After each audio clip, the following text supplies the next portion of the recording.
bersempena dengan Tahun Baru Cina. Pada tahun ini juga kita membuat program Jalan Rahmah Madani Chinese New Year, khusus untuk Chinese New Year, di mana dalam program PGRM Chinese New Year ini akan ada SKU tambahan, iaitu SKU barang-barang yang diperlukan oleh masyarakat kita, kaum Tionghoa khususnya. Dan untuk program PGRM Chinese New Year ini sebenarnya kita telah pun bermula pada 3 Februari yang lepas sehinggalah 17 Februari. Dan untuk di negeri Melaka ini kita ada 46 siri PGRM Chinese New Year, dan untuk nationwide ada 920. Jadi di Melaka 46 daripada 920 keseluruhan PGRM Chinese New Year yang kita laksanakan sempena dengan Tahun Baru. Dari segi lokasi-lokasi PGRM Chinese New Year ini boleh disemak dalam takwim PGRM. Mana-mana masyarakat kita, khususnya kaum Tionghoa yang ingin melihat jadual mana lokasi, tarikh, butirannya untuk PGRM khusus Chinese New Year, boleh melihat kepada takwim PGRM yang disediakan oleh KPDM.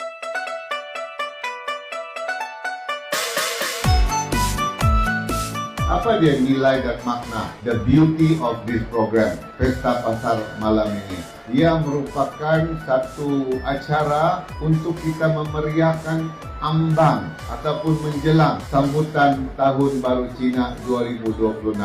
Kita tengok pada malam ini saya datang disambut dengan tarian singa. Begitu juga anak kita pun terlibat. Tarian tadi daripada para pelajar kita daripada Kinarut. Semua ini kita sama-sama saksikan untuk kita ada semangat, kurang bilang. Ada feel untuk sambut Tahun Baru Cina. Jadi terima kasih kepada anak-anak muda kita tadi yang telah, saya fikir bukan malam ini saja, sudah berapa hari training. Yang kedua, ia juga adalah platform untuk kita kumpul-kumpul. Walaupun Tahun Baru Cina ini nanti akan masing-masing ada dengan keluarga, ziarah, kawan-kawan dan sebagainya. Tapi mustahil untuk kita dapat pergi semua rumah. Tapi malam ini sebagian besar daripada kita dapat sama-sama lah kumpul awal-awal memeriahkan sambutan Chinese New Year. Sebagaimana yang saya sebut tahun lalu, pesta pada malam ini juga penting sebagai tanda pengiktirafan sesama kita. Saya, Datuk Juil,